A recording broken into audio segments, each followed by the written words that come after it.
صحافت کو معاشرے کے لیے آنکھیں اور کان کہا جاتا ہے، کان کی سی اہمیت ہے، لیکن بدقسمتی سے آج کی دنیا میں جو تشدد کے واقعات بڑھ رہے ہیں اس کی ذات میں صحافی بھی آ رہے ہیں۔ صحافیوں کے لیے بھی یہ شعبہ اب محفوظ نہیں رہا، خاص طور پر اگر پاکستان کی بات کی جائے تو پاکستان میں صحافیوں کو ہراساں کرنے کا عمل کتنا تیز ہو گیا ہے، کتنی تشویش کی بات ہے۔ سب سے پہلے زیغم خان صاحب آپ کی طرف آؤں گی، کیا کہیں گے سر آج کے عالمی دن کے حوالے سے اور پاکستان کے لیے جو اعداد و شمار جاری کیے ہیں وہ کتنے تشویشناک ہیں؟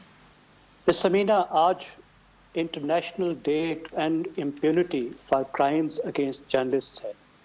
جس کا مطلب ہے یہ وہ دن ہے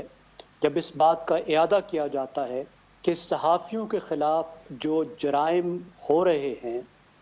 ان سے جو لوگوں کو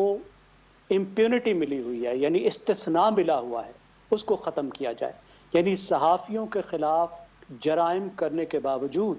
جو لوگوں کو سزا نہیں ہوتی اس کو ختم کیا جائے۔ یہ دن 2013 میں اقوام متحدہ نے شروع کیا تھا، اور آج کے دن کو پاکستان میں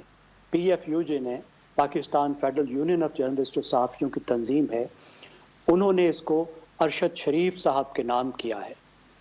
فریڈم نیٹ ورک جو صحافیوں کے تحفظ کے لیے کام کرنے والی پاکستان کی بڑی تنظیم ہے، اس نے بھی ایک رپورٹ جاری کی ہے جس کا نام ہے کلنگ فیلڈز، اور اس میں وہ یہ بتاتے ہیں کہ 2012 سے 2022 کے درمیان میں، یعنی گزشتہ 10 سال میں جو صحافیوں کے قتل ہوئے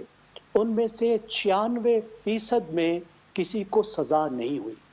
یعنی ان 10 سال میں، گزشتہ 10 سال میں 53 پاکستانی صحافی جو ہیں وہ قتل ہوئے، اور ان 53 صحافیوں کے قتل میں صرف 2 کیس ایسے تھے جس میں کوئی سزا ہو سکی۔ صرف 10% صحافی ایسے ہیں جن کو پہلے سے معلوم تھا یا اندازہ تھا کہ ان کو خطرہ ہے، یا یوں کہہ لیجئے کہ انہوں نے اپنے ادارے کو خطرے سے آگاہ کیا۔ لیکن افسوس کی بات یہ ہے کہ جو لوگ اس بات کا اعلان کر رہے تھے، بتا رہے تھے کہ ان کی جان کو خطرہ ہے، ان کی جان کو بھی نہیں بچایا جا سکا۔ تو آج ہمارے لیے بہت اہم دن ہے یہ سوچنے کے لیے کہ پاکستان جس میں صحافت نے اس ملک کو اتنا کچھ دیا ہے، انسانی حقوق کی، جمہوریت کی، کوئی ایسی پاکستان میں تحریک نہیں ہے جس کے ہراول دستے میں پاکستانی صحافی شامل نہ رہے ہوں۔ پاکستانی صحافیوں نے طاقت کو ہمیشہ آئینہ دکھایا ہے، کرپشن کے آگے بند باندھا ہے، جو زیادتیاں پاکستان کا حکمران طبقہ، حکمران اشرافیہ کرتی ہے اس کے سامنے ڈٹ کر کھڑے ہوئے ہیں۔ اتنی بڑی کنٹریبیوشن کے بعد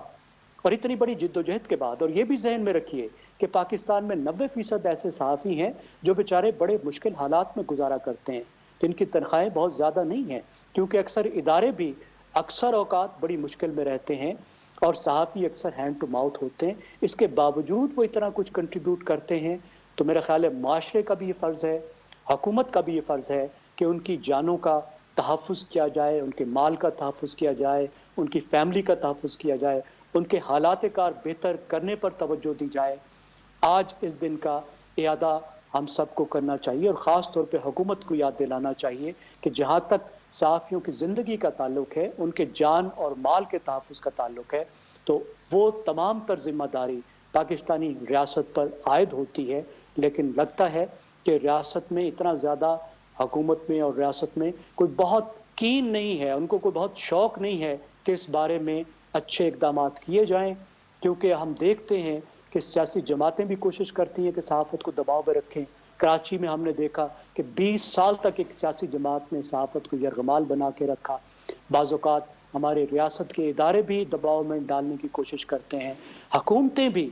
صحافیوں کا منہ بند کرنے کی اور ان کے کان مروڑنے کی کوشش کرتے ہیں۔ اگر ہم نے آگے بڑھنا ہے، ایک مہذب معاشرہ بنانا ہے، ایک ایسا معاشرہ بنانا ہے جو ترقی کے راستے پہ چل سکے، جس کی ساری دنیا جی میں عزت ہو، تو ہمیں اس سب کو تبدیل کرنا ہوگا۔ ٹھیک ہے جی،